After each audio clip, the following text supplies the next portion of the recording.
Queridos irmãos, boa noite. Que a paz de Jesus, que guarda a mente e coração e que excede todo entendimento, esteja com todos vocês. Eu quero aqui expressar minha gratidão por passar esse tempo aqui com vocês, nessa pré-conferência.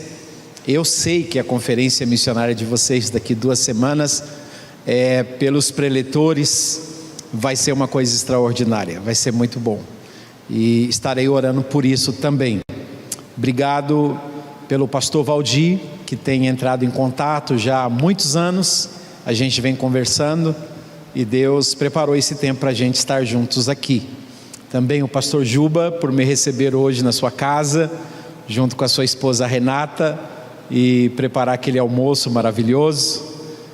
O pastor Guto também, eu quero agradecê-lo pelo privilégio de poder estar aqui.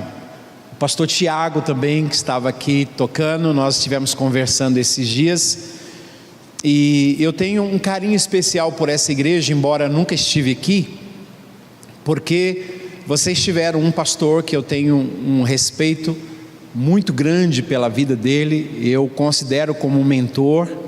Eu o escuto, eu leio os seus livros, eu converso com ele. Ele já esteve em uma de nossas conferências para líderes na nação do Haiti, pregando lá para os nossos líderes naquela nação, e é um homem que eu considero em uma autoestima. Tenho um carinho muito especial por ele, e ele sabe disso, e sempre expresso isso para ele, pela importância dele na minha história, que é o pastor Marcelo Gomes, que já foi pastor aqui dessa igreja, e eu o conhecia muitos anos atrás em o Instituto Pai, um encontro de pastores, e desde então eu tenho sido muito abençoado pela vida do pastor Marcelo.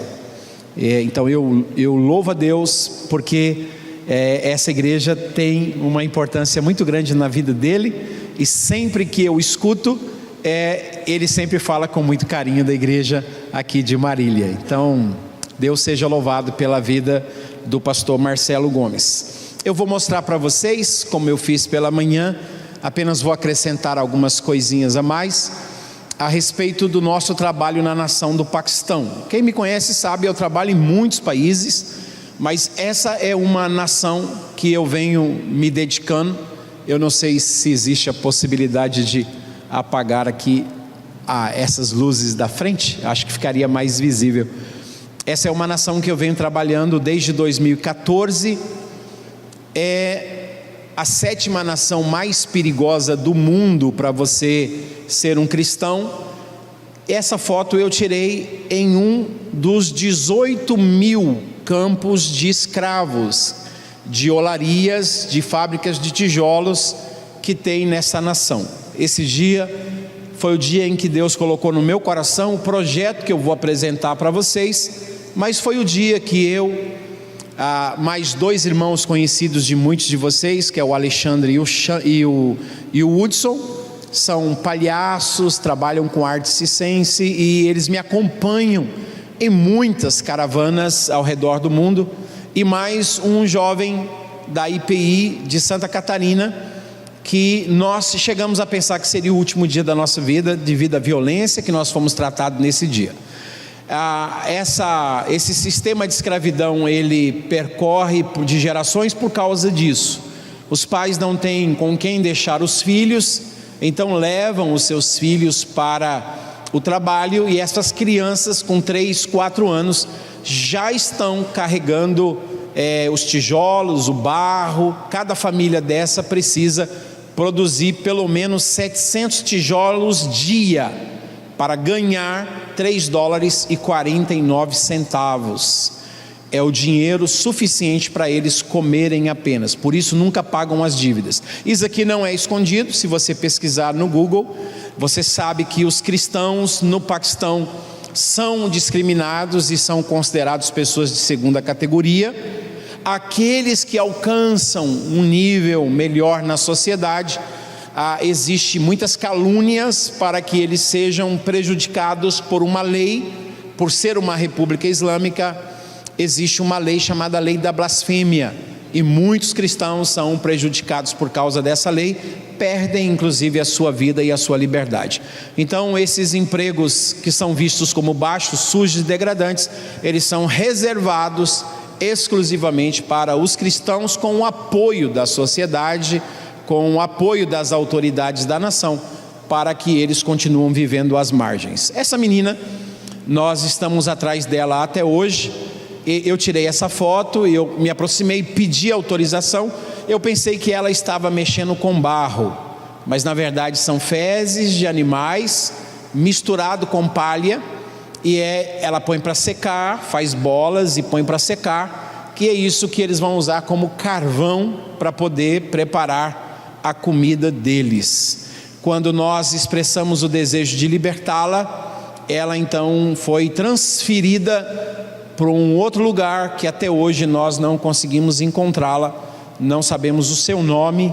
Eu coloco essa foto de propósito, porque Deus sabe onde ela está, e acredito que Deus pode libertá-la, tirá-la desse sistema também.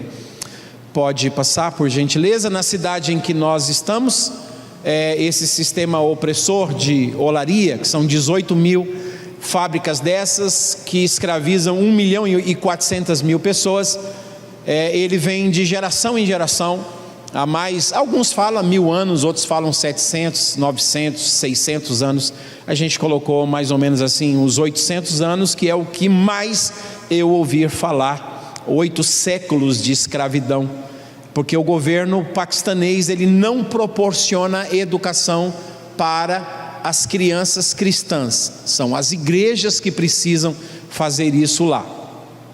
Você vai ver as crianças, elas carregam barro, elas amassam barro, trabalham, são crianças, muitas crianças, milhares de crianças, pelo menos segundo a última estatística, quase 700 mil crianças na nação do Paquistão vivem nesse sistema de escravidão e vivem sem escola. Então, a nossa estratégia foi pegar essas crianças dos campos de escravidão, levá-las para a igreja. Essa é a igreja que nós construímos em 2017 lá, para que a gente pudesse educar e evangelizá-las. Aqui é um folder que eles fizeram, fazendo um agradecimento por eu fazer essa iniciativa de libertar essas crianças através da educação. Essas são as crianças que a gente não tinha professor, não tinha nada, e eu falei para o nosso evangelista: você sabe escrever A, B, C, D, E, F, G, H, I, você sabe escrever? Sei, claro. Então esse é o pastor Shazai, então você vai ser o primeiro professor. O importante é a gente libertar essas crianças da escravidão. Então nós começamos a juntar na igreja de 25 a 40 crianças todos os dias, oferecendo uma espécie de um refúgio para elas, para dar educação, enquanto seus pais estavam trabalhando. E nós, enquanto isso, começamos a enviar documentos, tivemos reunião, eu tive pessoalmente com o filho do ministro da Justiça, tivemos reunião com o ministro da Educação, e eles de forma alguma podiam nos dar autorização para fazer uma escola funcionar. 2 meses então, os radicais muçulmanos nos impediram de dar continuidade a esse projeto de uma escola, com a premissa de que era inadmissível que se oferecesse uma educação dentro de um templo cristão. Falei: se esse é o problema, tiramos as crianças do templo e vamos alugar algum lugar aqui nesse bairro, e então nós vamos começar a escola nesse lugar. Corremos atrás e alugamos um lugar e demos então início à escola. Esse foi o meu primeiro dia, o My First Day, e você vai ver aí os pais também todos animados com a inauguração da escola. A escola tem sido uma bênção, que de segunda exceto sexta-feira, não tem aula por ser uma república islâmica. Sexta-feira é o feriado deles, então de domingo, de sábado, é só o sábado que não tem aula, de domingo a quinta-feira tem aula, e domingo à noite a nossa escola é uma igreja hoje, porque os pais estão se convertendo e pediram uma igreja. Isso aqui é milagres, porque aquele senhorzinho de capzinho branco, ele é o ministro da educação. Nós, através do estudo do Alcorão, encontramos essa brecha de que os muçulmanos precisam exercer bondade para com o benfeitor. Então, pesquisamos o Alcorão e descobrimos que o benfeitor é quem cuida de órfãos, quem cuida de viúvas, quem cuida de pessoas necessitadas, e eu faço isso há décadas. Então eu trabalho, por exemplo, no Haiti, já vai fazer 13 anos que eu trabalho no Haiti com órfãos. No Oeste Africano, há mais de 10 anos nós trabalhamos com idosos, com refugiados de guerra, enfim. Então nós juntamos esses documentos e mandamos para lá, para que eles me aprovassem como um benfeitor, para que eles me aceitassem como um benfeitor na nação, para poder cuidar dessas crianças. E o milagre aconteceu, e esse dia nós estamos recebendo aí todos os documentos, e o ministro da Educação disse: diga para o brasileiro que nós vamos aceitá-lo como um benfeitor na nossa nação, e que ele pode abrir a escola para as crianças em sistema de escravidão. Então nós abrimos a primeira escola cristã para crianças em sistema de escravidão. Existem escolas cristãs no Paquistão? Sim, tem várias escolas cristãs no Paquistão, mas escola para as crianças em sistema de escravidão, aprovado pelo governo, essa foi a primeira escola, e a gente tem a visão de abrir muitas escolas. Aqui está o ministro recebendo o nosso pastor Shazad. Ele é a terceira geração de pregadores nessa nação.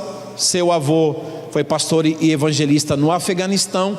Ele e os seus pais são pastores e evangelistas no Paquistão. Essa é a nossa escola, toda bem uniformizada, bem organizadinha. Nós começamos nesse lugar que cabia 60, 70 crianças, e fomos crescendo, e a fama foi correndo por todos aqueles povoados. Os pais vinham e diziam: vocês precisam fazer um milagre, vocês precisam receber os meus filhos, eles não podem continuar na escravidão. A gente tem 2 turnos hoje de aulas, e nós temos uma equipe de 5 professores por enquanto, e hoje não está atualizado ainda, mas nós temos hoje 194 crianças que estão sendo instruídas, que chegam na escola pela manhã e só vão embora na parte da tarde. São 194 crianças que estão sendo libertas para a glória do Senhor Jesus. Pode passar. Ok, hoje nós contamos com uma equipe de 5 professores.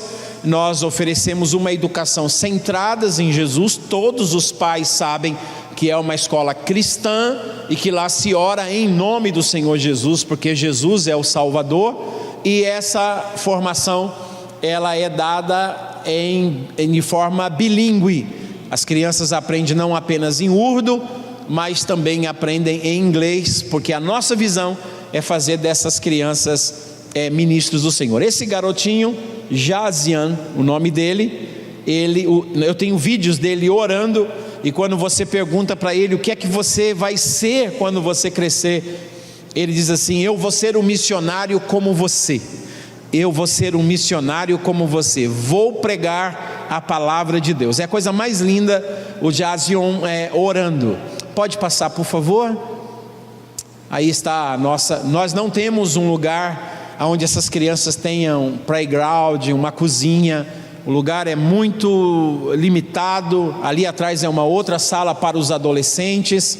Então a gente é muito apertado. Então nós começamos a orar, e a próxima foto você vai ver os novos desafios. A gente comprou esse terreno, e nesse lugar nós vamos construir o Centro de Realização de Sonhos. Nesse lugar vai ser uma escola para 500 crianças, um orfanato para 100 crianças e um centro de cursos profissionalizantes para essas crianças e também para a libertação dos pais dessas crianças. O mesmo projeto que a gente desenvolve na Índia com as crianças Dalits. Desde 1997 nós trabalhamos na Índia com a libertação dos Dalits. Temos lá 3 escolas, 56 igrejas. Temos um trabalho bonito na Índia, numa transformação de comunidade.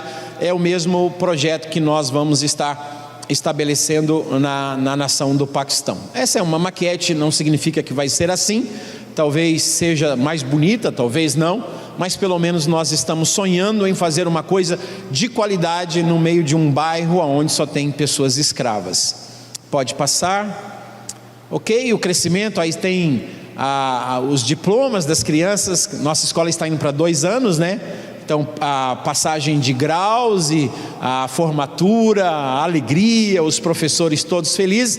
O professor Shahbaz, junto com a sua esposa, ele é paquistanês e ela é indiana, e eles trabalhavam como empresários na nação dos Emirados Árabes, em Dubai, e eles ouviram falar do nosso projeto, e eles aceitaram o desafio, deixaram Dubai, mudaram-se para o Paquistão, e hoje eles são os diretores da nossa escola, e têm se dedicado de uma forma muito grande. Só o Espírito de Deus pode fazer isso, né? Esse é o crescimento do reino. Nós, além da igreja, nós estamos fazendo muitas cruzadas. Hoje eu estive mostrando para o pastor Juba alguns vídeos, eu tendo que pregar com 11 metralhadoras do meu lado, com colete, e eu dizia, precisa de tudo isso? E o cara disse, precisa, porque a gente não sabe de onde é que vem a bala. Obrigado pelo ânimo. E a gente hoje está fazendo esses encontros, é uma quinta-feira de oração. A gente começou assim, por causa das perseguições, não podíamos estar no templo fazendo essas grandes reuniões, então a gente alugou um lugar bem separado, tem toda uma proteção, e todas as quintas-feiras hoje nós temos centenas e centenas de pessoas adorando o Senhor, e a cada semana o número de convertidos tem crescido cada vez mais para a glória de Jesus. Ninguém pode segurar a igreja do Senhor. O mês de agosto, alguns meses atrás, aconteceu isso que vocês vão ver agora, uma perseguição na cidade onde nós estamos, a cidade de Faisalabad, onde nós temos a nossa igreja, essas reuniões e também a escola. Eles queimaram 52 igrejas. A última igreja a ser queimada foi uma bem próximo da quadra onde está a nossa escola, uma igreja presbiteriana. Ela foi queimada, e mais 618 casas dos irmãos, com a acusação de uma blasfêmia de uma criança que rabiscou o Alcorão, e lá tem essa lei da blasfêmia, e aí a população, os radicais começam a destruir tudo, e foi isso que aconteceu. Muitos dos nossos irmãos ainda hoje estão passando necessidade. A gente está mandando recursos conforme a gente pode. São os nossos pastores preparando comida, dando entrevistas. Nós compramos muitas camas, colchões, compramos muita água, muita comida, barracas. Essa é a nossa equipe chegando nos lugares onde teve o maior número de pessoas danificadas, de casas danificadas. A gente foi lá para fazer alguma coisa. Então aqui um tipo de um banner fazendo um agradecimento, porque nós estávamos ali levando socorro para as vítimas, e a comida era preparada no meio da rua mesmo, e as pessoas faziam filas, pegavam suas senhas para poder se alimentar. A gente ainda está fazendo isso hoje lá, estamos ainda tentando restaurar algumas das casas lá. Ok? Então você faz parte disso, e tudo isso é possível graças às suas orações e às suas ofertas. Deus te abençoe. Eu vou mostrar para você agora um outro tipo de trabalho. São apenas 6 fotos ou 7 fotos que a gente realiza lá. É um trabalho de libertação de escravos. Então você tem que pagar a dívida deles, e não é só você libertar os escravos, você precisa... nós já libertamos 6 famílias, são 23 pessoas que nós libertamos, pagamos a sua dívida, pegamos a carta de alforria. Essas pessoas hoje pertencem à igreja do Senhor Jesus lá, elas não podem mais ser escravizadas, e infelizmente esse senhor, ele está morto. Então ele morreu de angústia de ver a sua filha de 13 anos sendo violentada semanalmente, os seus filhos passando fome sem ter esperança. E ele vivia dizendo para a esposa que tinha uma dor muito grande no peito por não poder pagar a sua dívida. E quando eu fiquei sabendo a dívida dele, era um valor de $2.648. Eu estava trabalhando na libertação de outras, são muitas histórias assim. Eu pedi para a nossa equipe visitar a família dele. Pode passar, por favor. Essa é a família, esposa, netos, ele tem um filho, tem uma outra filha e essa menina. Essa menina, ela tem apenas 13 anos, mas você, ao vê-la, você pensa que ela já é uma senhora, do tanto que ela vinha sofrendo, e ela chegou a fazer uma carta de que ela iria tirar a vida dela, porque ela não suportava mais esse sistema de tanta humilhação. Nós reunimos os irmãos no Brasil e fizemos umas vaquinhas, algumas campanhas, nós levantamos o dinheiro. Não é só pagar, todas as famílias que a gente liberta, não é só pagar a dívida delas, a gente tem que alugar uma casa para elas, a gente tem que comprar um tuk-tuk, para eles, ou para as mulheres a gente compra uma carretinha para eles poderem comprar verduras e legumes e sair vendendo para poder sobreviver, porque senão eles voltam para os campos de escravidão, porque pelo menos lá eles têm um prato de comida para comer. Então você precisa dar dignidade a essas pessoas até que eles consigam sobreviver. Então a gente conseguiu, nós pagamos a libertação dessa família. Pode passar. Aí é o dia da mudança. Pode passar, por gentileza. Eles estão muito felizes porque eles já tinham ido na casa que a gente tinha arrumado para eles morar. Eles estavam muito felizes. Já tinham visto também o tuk-tuk que a gente tinha comprado para o filho poder dirigir, os mercados. Essa é a mudança deles. Eles só tinham isso, não tinham mais absolutamente nada. E aí esse é o rapaz que dirige o tuk-tuk, está terminando de tirar a habilitação dele. E esse é o nosso pastor, pastor Chazad, e eles estão muito felizes. E a gente tem um outro tipo de trabalho lá, que é de ação social. E olha quem que já estava nos ajudando nesse trabalho. Esse menino foi liberto, essa família foi liberta há uns 2 meses atrás. Pode passar a próxima foto. Esse garoto aqui ao lado do pastor Chazad é aquele menino que era um escravo e hoje já está inserido na equipe de pessoas que saem para poder evangelizar e fazer um trabalho de ação social com os escravos na cidade de Faisalabad. Quantos podem louvar a Deus por isso? Por favor, vamos aplaudir o Senhor Jesus por isso. Muito obrigado. Eu tenho um pequeno vídeo de 2 minutinhos, eu vou mostrar para vocês só esse vídeo. Quem fez esse vídeo foi o Hudson, o nosso amigo. Vamos dar uma olhadinha nesse vídeo, só para que vocês tenham noção mais ou menos do que a gente faz lá, em vários aspectos. São 5 frentes missionárias que a gente tem lá. E depois eu já vou à palavra de Deus, não vou me estender muito. Não sei se os irmãos... Esse foi o primeiro casal que nós libertamos.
Glória a Deus.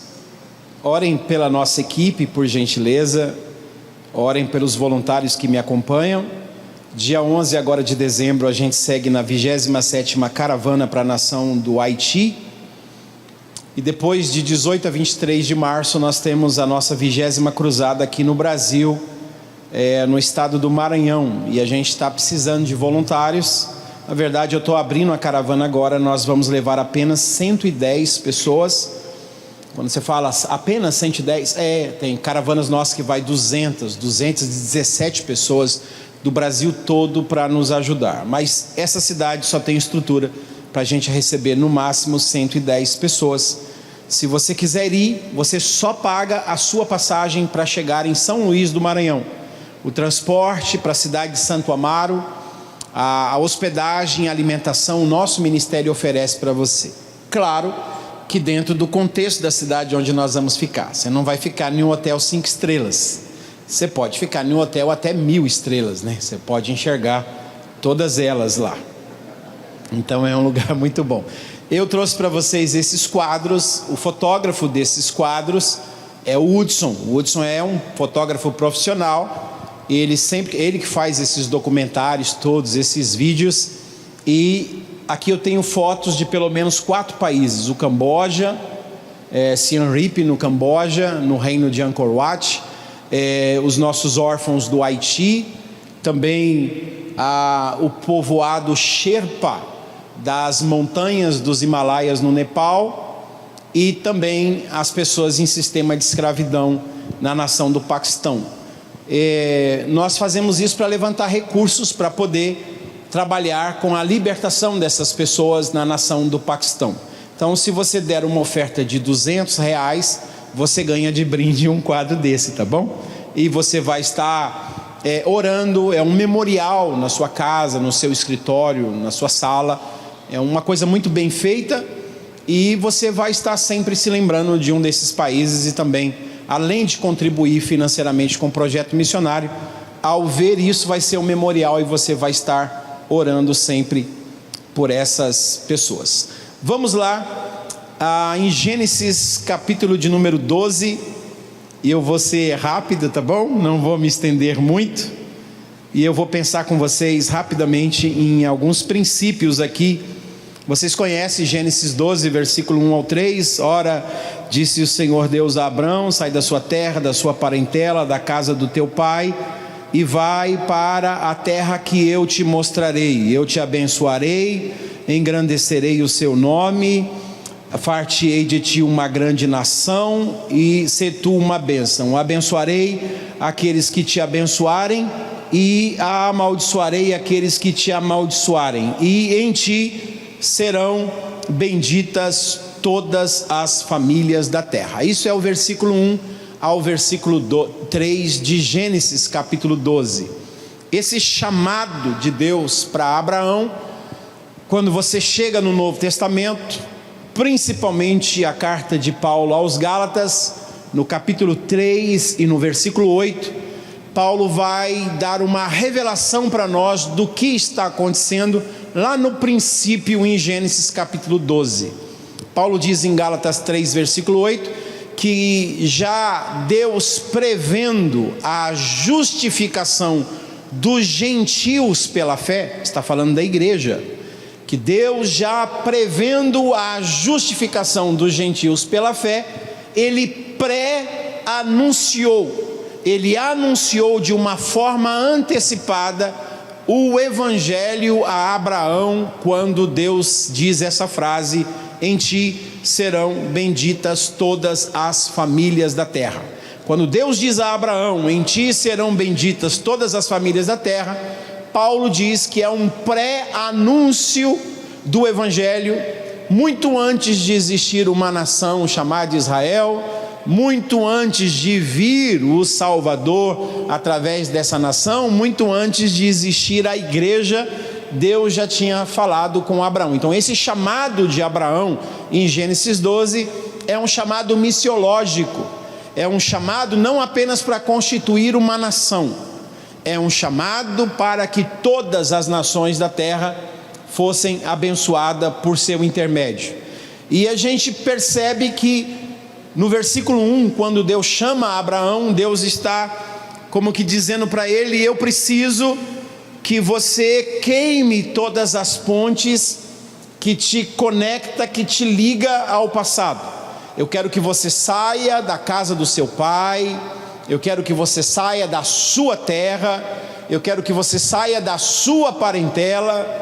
Vai ter uma desconexão. Eu vou mudar você. E para eu mudar você, você precisa fazer mudanças. Muitos de nós queremos mudanças, mas nós não queremos mudar. E as mudanças de Deus na nossa vida só acontecem na medida em que nós obedecemos os desafios de Deus para as mudanças que Ele deseja de nós. Nós queremos ter um outro tipo de frutos na nossa vida, mas a gente insiste a semear a mesma semente. Deus faz milagres, mas Deus não faz absurdos. Você não vai ter outros resultados na sua vida se você continuar semeando o mesmo tipo de semente que você está semeando. Para que você tenha outros frutos, você precisa mudar a qualidade de semente que você está semeando. É mais ou menos isso que Deus está dizendo a Abraão: você vai sair da sua terra, vai ter uma desconexão da sua cultura, da sua língua, do seu habitat natural. Você vai se desconectar, você vai sair da sua terra. Além disso, você vai sair da casa do seu pai. Você vai deixar essa cobertura paternal. Eu preciso que você saia da casa do seu pai. Eu não sei se Abraão era dependente financeiramente do seu pai, emocionalmente, mas Deus está dizendo: eu quero que você rompa esse vínculo também com o seu pai. E em terceiro lugar, você vai sair da sua parentela. Não vai ter mais esse negócio de titio, de titia, de macarronada na casa da vovó, do vovô, de aquele churrasco nos finais de semana, aqueles passeios, aquelas conversas agradáveis. Abraão, eu estou te chamando algo para muito grande, que tudo isso que é importante para você vai se tornar insignificante. Agora eu quero saber se você, por causa do meu chamado, está disposto a queimar essas pontes que te ligam ao seu passado, que te liga à sua família, que te liga à sua história e às suas raízes.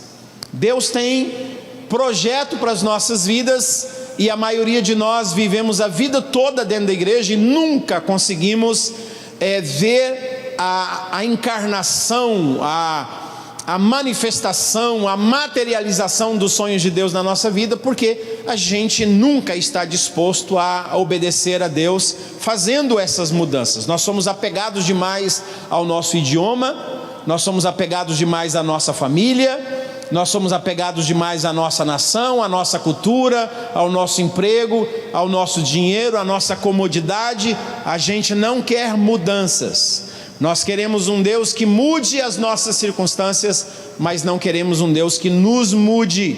E Deus começa a nos mudar quando Ele nos desafia a abrirmos mãos de nossas comodidades para obedecer os seus desafios. E esses seus desafios, eles são difíceis de ser obedecidos porque nós somos lógicos. A gente quer uma coisa muito bem explicada. E o versículo 1 vai dizer: eu te levarei para uma terra que eu te mostrarei. Abraão não sabe que terra é essa. Eu vou deixar um porto seguro para embarcar em uma navegação que eu não sei onde é que vai me levar. Eu vou deixar uma terra segura com minhas raízes e eu vou sair para um lugar desconhecido. Isso está em Hebreus 11, versículo 8. Pela fé, Abraão, ao ser chamado, obedeceu, partindo para uma terra sem saber aonde era. Isso é uma loucura, isso é ilógico. Imagine o pastor Guto, você chega na frente da casa dele hoje e você vê um caminhão de mudança, e você vê as pessoas tirando suas mudanças e colocando no caminhão. Está na cara que ele está de mudança. Aí você pergunta: pastor, está de mudança, né? Estou, está aqui minhas coisas, estou indo embora. E para onde é que o senhor vai mudar? Você sabe que eu não sei. Então é ilógico, é irracional. E tem muitas coisas que Deus vai fazer na nossa vida, como por exemplo Hebreus 11 versículo 7, pela fé Noé foi divinamente instruído a respeito das coisas que não se viam. Deus estava falando algo para Noé que ninguém podia ver, mas era algo relacionado ao futuro e que, embora não era real no mundo físico, já era real no mundo espiritual, e que era só uma questão de tempo, aquilo iria se materializar. Então você vai ter que preparar uma arca. Então tem 3 coisas aqui. Primeiro, para você acreditar na visão e no chamado de Deus, você não pode olhar para o passado. Eu vou ficar preso ao passado, ou eu vou examinar o meu passado? Peraí, Deus mandou construir um barco, deixa eu ver na minha família quem é que construiu um barco, quem que foi o construtor, as medidas, deixa eu ver na história da humanidade quem é que um dia fez isso. Não tinha chovido sobre a terra. A Bíblia vai dizer que a região que Noé vivia não tinha nem rio perto, muito mais o Mediterrâneo, que era centenas de quilômetros de distância. Como construir um barco? Então não tem, você olha para trás e não tem ninguém que possa te inspirar. Quando Deus chamar você para fazer alguma coisa, por favor, não fique procurando referenciais. Quem é que fez, quem é que conseguiu, quem chegou lá, porque Deus pode estar chamando você para algo novo que nunca ninguém fez, e você não pode olhar para trás para se inspirar, tem que simplesmente acreditar no que Deus está falando. Segundo, você não pode depender da maioria, porque a maioria não vai te apoiar. O Noé construiu uma arca e ninguém acreditou nele, o cara era maluco. Ele não teve apoio de ninguém, ele salvou apenas 8 pessoas, em toda aquela geração, apenas 8 pessoas, e da sua família é que foram salvos. Então a maioria não acreditou. Então, se você depender de apoio dos outros, do aval dos outros, só se alguém acreditar no que Deus falou comigo é que eu vou fazer, você está perdido, fadado ao fracasso, a ficar. Você vai ser salvo, se Jesus vier ou você morrer, você vai para o céu, mas vai ser miseravelmente salvo, porque você viveu miseravelmente aqui sem cumprir os projetos de Deus para a sua vida, porque ficou dependendo de aval, de A, de B, de C, quando Deus chamou você para fazer. E você não deve olhar para o que os outros estão aprovando ou reprovando você, simplesmente tem que obedecer. E em terceiro lugar, precisa ter uma visão de médio e longo prazo, porque construir uma arca não se faz de um dia para o outro. Construir uma arca precisa cortar muita madeira, precisa serrar muita madeira, precisa trabalhar em muita madeira, precisa se esforçar muito. Então você tem que entender que o plano de Deus para a sua vida no futuro não é uma coisa pragmática. Deus falou e eu quero que aconteça agora. Não é assim. Deus falou com José: você vai ser governador, mas são 13 anos de preparo no seu caráter. Deus falou a Davi: você vai ser rei, mas são 17 anos de preparo no seu caráter. Deus falou a Moisés: você vai ser o libertador, mas são 40 anos de preparo no seu caráter. A gente tem que entender isso, que Deus está trabalhando em nós, que Deus está trabalhando através de nós, que Deus está trabalhando por nós e que Deus está trabalhando apesar de nós, mas Ele está trabalhando. E a gente tem que acreditar nisso. Quantos estão me entendendo? Por favor, diga amém. Agora, eu fico pensando que o Abraão poderia muito bem ter queimado as pontes com o passado, porque a proposta de Deus é boa. Então, quais são as motivações de Abraão? Como provar que o Abraão está obedecendo, não simplesmente porque Deus é Deus e é digno de obediência, mas pelos benefícios que ele vai receber das promessas que Deus fez para ele. Se você deixar sua terra, eu vou te abençoar, eu vou engrandecer o seu nome, eu vou fazer de você uma grande nação, você vai ser uma bênção. Eu abençoarei aqueles que te abençoarem, eu amaldiçoarei aqueles que te amaldiçoarem, e em ti serão abençoadas todas as famílias da terra. Uau, claro que eu vou obedecer. É claro que eu consigo abrir mão de tantas coisas, porque os benefícios que Deus está me dando por causa dessa obediência são infinitamente melhores do que aquilo que eu tenho hoje. Então eu não vou ser bobo, eu vou obedecer. Mas Deus conhece a motivação do nosso coração. Eu e você podemos obedecer a Deus não por causa da presença de Deus, mas por causa dos presentes de Deus. Porque muitas vezes, e a maioria de nós servimos a Deus, não é porque Deus está presente, é porque os presentes estão presentes. Então nós somos mais fiéis aos presentes do que à presença. Na verdade, a nossa vida de oração nos revela que a gente não está interessado na presença. As nossas muitas campanhas revelam que a gente não está interessado na presença, a gente está interessado nos presentes. Se você for honesto e ouvir as suas orações, você vai ver que tudo é focado em você.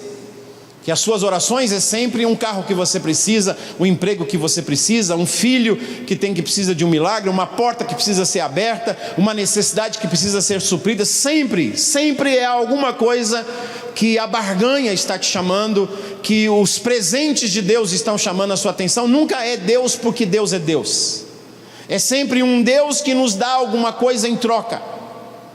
É sempre o benefício que a gente vai receber porque a gente está fazendo essa campanha, porque a gente está fazendo os 256 mergulhos de Naamã, ou porque a gente está rodando as 360 voltas das muralhas de Jericó. Então as nossas campanhas revelam isso. Eu não estou dizendo que é errado você fazer uma campanha, mas se você for honesto, você vai ver que sempre as campanhas é uma forma que a gente acredita que a gente consegue convencer Deus de nos abençoar. Mas a gente não está interessado nele. A gente quer que ele mude as nossas circunstâncias, coloque um carro novo na nossa garagem, mas a gente não quer que ele coloque um novo homem naquela casa. A gente quer que Deus coloque um novo salário na nossa conta, mas a gente não quer ter um patamar de crescimento no caráter com Deus. Deus, mude as minhas circunstâncias, mas não me mude, porque eu não quero ser mudado. É a era de Laodiceia. Apocalipse 3,14, é para uma igreja que dizes: sou abastado, tenho abundância, não me falta nada. E Jesus disse: eu estou à porta aí e bato. Essa é uma igreja que tem os presentes, mas não tem a presença, porque ela acredita que o fato de ter presente significa que tem a presença. Por isso ela não se importa com a presença, porque a presença nem lá dentro está. A presença está por lá de fora batendo e eles não perceberam, porque nunca estiveram lá pela presença, sempre estiveram lá pelos presentes. E porque têm os presentes, acreditam que já estão legal, acreditam que tudo já está bem. E não tem um entra no seu quarto, fecha a sua porta e converse com o seu pai em secreto. Não existe essa fome da presença. A nossa fome sempre é pelos presentes. Então, como é que Deus vai fazer para mostrar para nós que nós não podemos ser crentes com essas características, de pessoas que buscam a Deus só por presentes? Você vai ler, Deus abençoou Abraão em tudo. Capítulo 13, Deus o abençoa. Capítulo 12, Deus abençoa. Capítulo 14, Deus o abençoa. 15, 16, 17, 18, 20, 21... Deus só abençoando Abraão. No capítulo 22, nós conhecemos essa história que parece que agora Deus está dizendo a Abraão: quando eu pedi para você queimar o seu passado, as pontes que te ligavam ao passado, você me obedeceu, mas quem sabe você me obedeceu pelos benefícios que isso pode te dar. Eu quero saber se o seu coração é meu mesmo. Então agora eu quero pedir para você queimar o seu futuro. Eu preciso que você queime o seu futuro, porque a grande nação, o ser tu uma bênção, todos os povos serem abençoados, você ser tudo que eu prometi que você vai ser, está nesse menino Isaac. Todo o seu futuro está nesse filho. Todas as minhas promessas estão contidas, estão aí dentro desse menino. Você só vai ser o que eu prometi que você vai ser, se você tiver esse menino. Então agora eu quero que você me dê o seu filho em holocausto, porque o passado você conseguiu se desvencilhar, mas talvez você se desvencilhou por causa das promessas. Eu quero que você mostre para mim que você não me serve por causa do sucesso de Deus, mas por causa do Deus do sucesso. Não por causa das promessas de Deus, mas por causa do Deus das promessas. O que é mais importante para você? Você é capaz agora de queimar o seu futuro? De abrir mão de uma grande nação, de um grande nome, de ser bendito? Você está disposto a me entregar o seu filho, o seu único filho, aquele a quem tu amas, em sacrifício? E a gente conhece a história. Quando Deus pede o Isaac, nós conhecemos a história. Hoje, o Abraão não tinha o Novo Testamento. O Abraão não tinha nem as Escrituras naquela época, como nós temos hoje. Nós temos esse privilégio, a gente consegue olhar para Abraão hoje, no passado, no presente e no futuro. O Abraão não tinha isso. Era só uma voz que dizia: sacrifica o seu futuro, pega o seu filho, vai para uma montanha, que você vai caminhar 3 dias, vai ter muito tempo para se arrepender, para voltar atrás. E o Abraão caminha 3 dias com o seu futuro, com sucesso, com a bênção, com a prosperidade, com tudo isso. E Deus, nesses 3 dias, o silêncio de Deus era como se Deus dissesse para Abraão: eu não mudei de ideia, eu quero o seu filho. E eu e você hoje, lendo as Escrituras, a gente sabe que Deus nunca quis o filho. Era o coração de Abraão que estava no filho. Então quando Deus pede o filho, é porque Deus quer o pai, porque é o filho que possui o pai. O pai estava apegado demais às coisas. E então Deus diz: me dá o Isaac, eu quero o Isaac em sacrifício. E quando Abraão coloca o Isaac no altar e pega o cutelo e ele vai sacrificar o seu filho, Deus tem que mandar o anjo gritar para Abraão. O anjo gritou: não faças isso, não toque no menino, porque olha o elogio que vem dos céus: agora eu sei que você me teme, porque não me negaste o teu filho, o teu único filho. Por que é que a gente serve a Deus? Porque a gente vai ser bem sucedido em uma universidade? Porque os nossos filhos vão ser bem cuidadinhos? Porque eles nunca vão ter problemas? Por que a gente serve a Deus? Porque o nosso salário vai ser bom? Porque a gente vai ter uma vida cômoda? Nossas necessidades todas serão supridas? Por que é que nós servimos a Deus? E se porventura tudo isso deixar de existir, como agora eu estive em Alepo um mês passado, uns 40 dias atrás, e eu encontrei com os irmãos que eram médicos, advogados, empresários, donos de empresas, e hoje eles não têm absolutamente nada e dependem de uma cesta básica. Médicos em Alepo que ganham $10 por mês, que tinham as suas casas que hoje são ruínas, mas eles estão lá dizendo: só o Senhor é Deus. Não sirvo a Deus pelas coisas que Ele me deu. Ainda que a figueira não floresça, ainda que a oliveira minta, ainda que falte fruto na oliveira, ainda que não tenha animais no curral, Abacuque diz: todavia eu me alegrarei no Senhor e exultarei no Deus da minha salvação. Eu não sirvo a Deus pelos presentes, embora os presentes podem vir como consequência, o próprio Jesus disse isso: serão acrescentados, mas não é por isso. Meu coração não está nessas coisas. Tanto o meu passado como o meu futuro estão no altar de Deus no presente.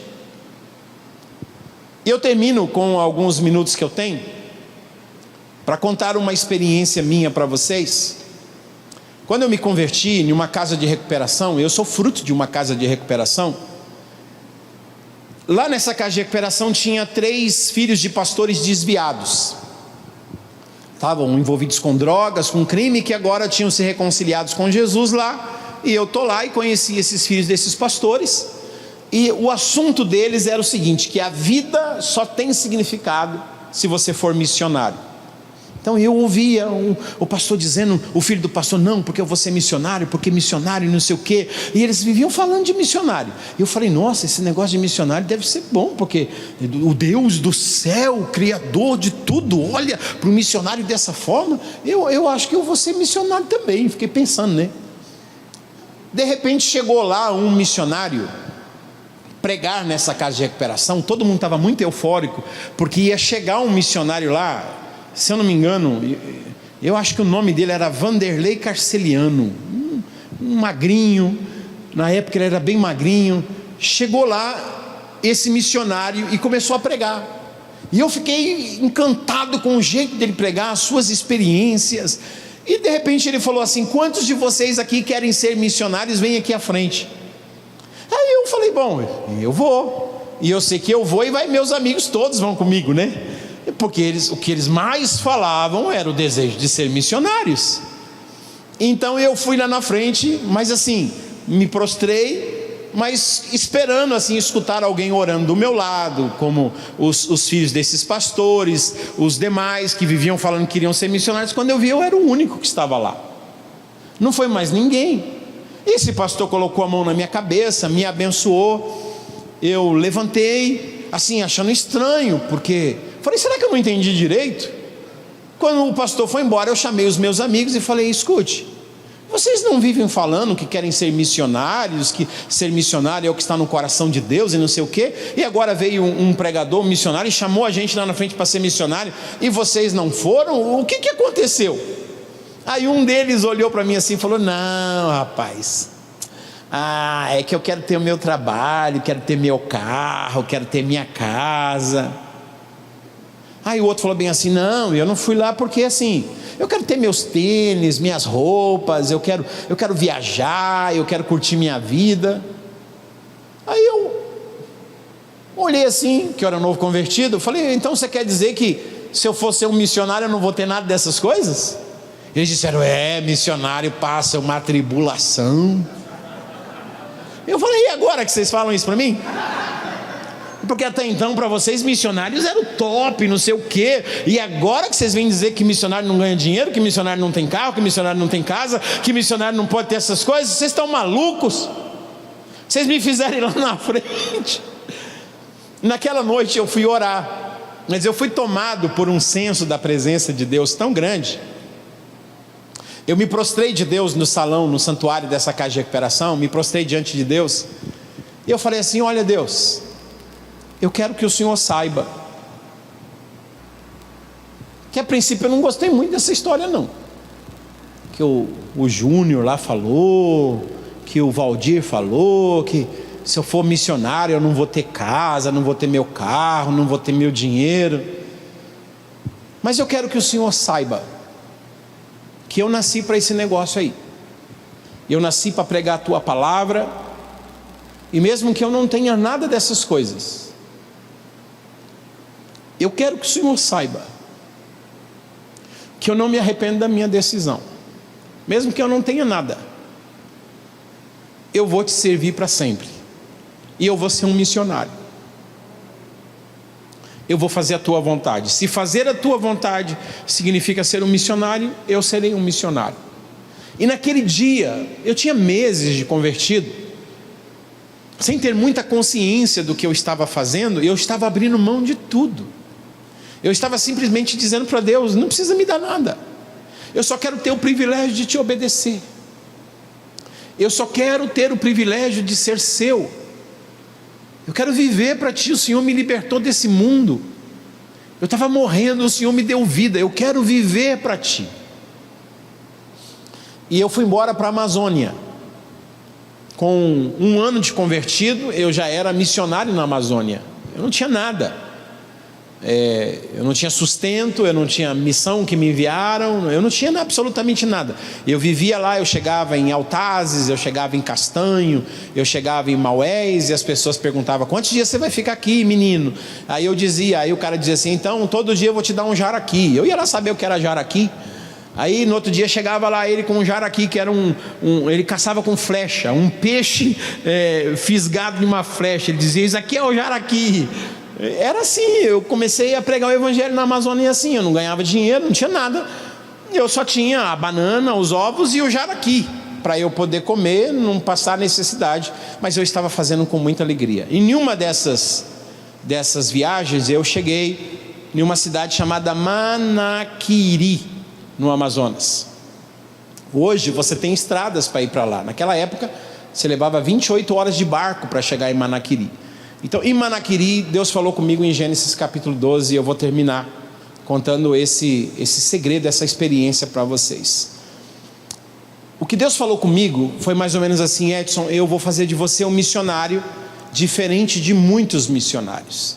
Deus não disse para mim que eu seria um missionário diferente dos missionários. Ele não falou isso. Ele só disse para mim que eu seria um missionário diferente de muitos missionários, e que o segredo estava em Gênesis 12. E eu li Gênesis 12, eu li 50 vezes, eu li 100 vezes. Teve um dia, uma semana, que eu li tanto Gênesis 12, que começou a me dar uma dor de cabeça, que só de pensar em ler Gênesis 12, eu sentia ânsia. Eu disse: Deus, eu não aguento mais. O que o Senhor quer comigo com Gênesis 12? Eu já sei, eu te abençoarei. Eu já sei, ser tu uma bênção. Eu já sei, em ti serão abençoadas todas as famílias da terra. Eu entendi esses níveis de bênção, Senhor. Eu estou entendendo que o Senhor vai me abençoar, que eu vou ser uma bênção e que eu vou ser um instrumento do Senhor para abençoar as nações da terra. Eu entendi, mas tinha alguma coisa que Deus queria me mostrar em Gênesis 12 que eu até então não tinha entendido. Comecei a jejuar, e a minha cabeça parecia que ia explodir de tantos Gênesis 12. E um dia na rede eu entendi. Eu tinha entendido esses 3 níveis de bênção. E aí o Senhor me fez entender. Eu vou resumir aqui. Eu tenho um livro chamado Uma Jornada Feliz, que é toda uma história desse texto. Um livro de quase 300 páginas contando sobre Gênesis 12. Estou fazendo aqui um resumo para vocês, bem rápido. E era como se Deus dissesse assim: Edson, Abraão, ele foi abençoado, e ele se tornou uma bênção, e através dele, eu dei a ele uma missão para abençoar as famílias da terra. Então eu fui entendendo, começou a formar uma frase na minha cabeça. Eu comecei a entender que o Abraão era um abençoado, que tinha uma abençoada missão de abençoar. Mas o versículo 3 não tinha explodido na minha cabeça como uma revelação. Aí explodiu nesse dia: e eu abençoarei aquele que te abençoar, ou aqueles que te abençoar. Foi como se eu tivesse uma visão de Deus dizendo: eu vou entrar em cena. Abraão é um abençoado com uma abençoada missão de abençoar, e quem chegar em Abraão e o abençoá-lo na sua abençoada missão de abençoar, como se Deus dissesse para mim: eu vou entrar em cena. E aí nasceu essa frase: se você abençoar um abençoado de Deus em sua abençoada missão de abençoar, a abençoada consequência é que você será abençoado pelo próprio abençoador que abençoou o abençoado que você acabou de abençoar. Deu para entender? Você pode repetir isso a pessoa que está do seu lado? Deu para entender? Estalou. Aí eu entendi porque que eu ia ser um missionário diferente de muitos missionários. O Abraão é um abençoado de Deus em sua abençoada missão de abençoar. E Deus diz: quem abençoar o meu abençoado em sua abençoada missão de abençoar, a abençoada consequência é que esse alguém vai ser abençoado pelo próprio abençoador que abençoou o abençoado em sua abençoada missão de abençoar. Porque você o abençoou, eu te abençoarei. Eu disse: entendi. Tinha um cara lá chamado Marcos, que era um pregador. Eu não tinha dinheiro, mas eu tinha ovos. E eu dava o meu ovo para ele: toma aqui meu ovo, minha banana, tinha banana, o meu jaraqui, eu cortava no meio e dizia: come, cara. Ele era grandão, come. Ele dizia assim: não, mas vai faltar para você. Eu dizia: não, mas eu quero te abençoar. Você é um abençoado. Comecei a viajar com ele, carregar as malas dele, ajudar a organizar as coisas dele, porque eu preciso saber. Eu comecei a procurar abençoados de Deus na sua abençoada missão de abençoar, porque Deus tinha me feito uma promessa que se eu abençoasse um abençoado na sua abençoada missão de abençoar, a abençoada consequência é que eu seria abençoado pelo próprio abençoador que abençoou aquele abençoado que eu estou abençoando. Nasceu em mim esse negócio. E aí eu comecei eu tinha 22 anos, de 21 para 22 anos, eu comecei a procurar missionários para abençoá-los. Eu queria servi-los, eu queria abençoá-los, Deus já tinha tratado de mim com essa questão de servi-lo por recompensa. Nunca fiz isso, mas foi uma promessa dele, não só para mim, mas para todo mundo. E hoje, eu tenho esses meus amigos que estavam comigo na casa de recuperação. Dos 3, 2 são pastores, e eles olham para mim e falam: onde que a gente estava com a cabeça? E eles veem o tanto que Deus tem me abençoado, o tanto que Deus tem me prosperado. Eu tenho minha casa própria, eu não tenho só uma casa não. Eu nunca coloquei meus livros em nenhuma livraria. Eu já vendi mais de 100 mil exemplares e nunca coloquei em nenhuma livraria. Eu já vendi 360, hoje não vende mais, mas 360 mil cópias de CDs, sem nunca colocar em uma loja. Sim, uma coisa sobrenatural, porque eu já dei 13 carros para missionários. E eu estava conversando com um pastor há uns 2 meses atrás. O meu carro era um Creta, e eu fui no Rio de Janeiro. Quantos estavam aqui pela manhã? Alguém estava aqui? Lembra do rapaz que eu falei que eu levei para o Haiti, que caiu lá na fossa e as fezes veio sobre ele e entrou até na boca dele? Esse mesmo rapaz, Deus o prosperou tanto, mas tanto. Ele é um baita de um construtor no Rio de Janeiro. E há uns 2 meses e pouco atrás eu estava lá, ele me mostrando um prédio lá com 12 pequenos apartamentos na beira da praia de Arraial do Cabo, que ele construiu, e que ele já tinha vendido tudo, mas pediu para eu orar por o dono de um apartamento lá, que tinha 4 meses que não pagava, e que os advogados e alguma coisa lá disse que ele já tinha perdido, que era para eu orar para ele vender então esse apartamento. Aí eu falei bem assim: você não aceita um carro de entrada não? E era o meu carro valia 78 mil. E ele perguntou assim: mas para quem que é? Eu falei: para mim, meu carro. E o apartamento, do jeito que estava, era 120 mil. E como vai ficar pronto em dezembro agora, seria no valor completo 140 mil reais em dezembro. Eu falei: não, isso é muito dinheiro, mas você não aceita um carro de entrada? Do jeito que está, e eu vou te pagando aí. Ele falou: é o seu carro? Eu falei: ele falou: entra aqui no meu carro. Entrou, me levou num cartório, falou: me dá aqui os seus documentos. Eu falei: e aí? Ele falou: não, você vai voltar embora a pé ou de ônibus, porque esse carro agora é meu, mas o apartamento é seu. Eu estou te dando de presente esse restante, e vou te dar em dezembro no valor de 140 mil, mas vou pegar o seu carro por 78, e o restante é de presente para você. Então Deus é um Deus que tem cuidado de mim. Fiquei sem carro, voltei embora, liguei para minha esposa: pode me pegar na rodoviária? Ela disse assim: rodoviária? Você foi de carro, como é que você vai voltar? Aconteceu algum acidente? Falei: não, meu amor, chegando aí eu conto a bênção para você. Eu fiquei menos de uma semana, um amigo ficou sabendo que eu estava assim. Menos de uma semana eu já tinha um carro de 68 mil reais em mãos, de presente. Mas porque eu semeio na vida dos missionários, já ajudei a construir, olha, eu falo isso com muita humildade, dezenas de casas para missionários, dezenas, faculdades de missionários, de filhos de missionários. Eu cuido de crianças no mundo todo, e Deus cuida muito bem de mim, cuida muito bem da minha família. Eu aprendi esse segredo, e eu espero que Deus possa colocar esse segredo no seu coração também. Você não vai fazer porque você está olhando para os presentes que Deus vai te dar. Você vai fazer sabendo que vai ser abençoado, porque sendo abençoado você vai poder abençoar ainda mais. Não é ter para acumular, mas é ter para repartir. E à medida em que você reparte, você vai tendo muito mais, e muito mais você pode repartir. Quantos de vocês aqui recebem essa palavra? Por favor, diga amém. Então olhe a pessoa que está do seu lado e diga assim: você pode abençoar um abençoado de Deus em sua abençoada missão de abençoar.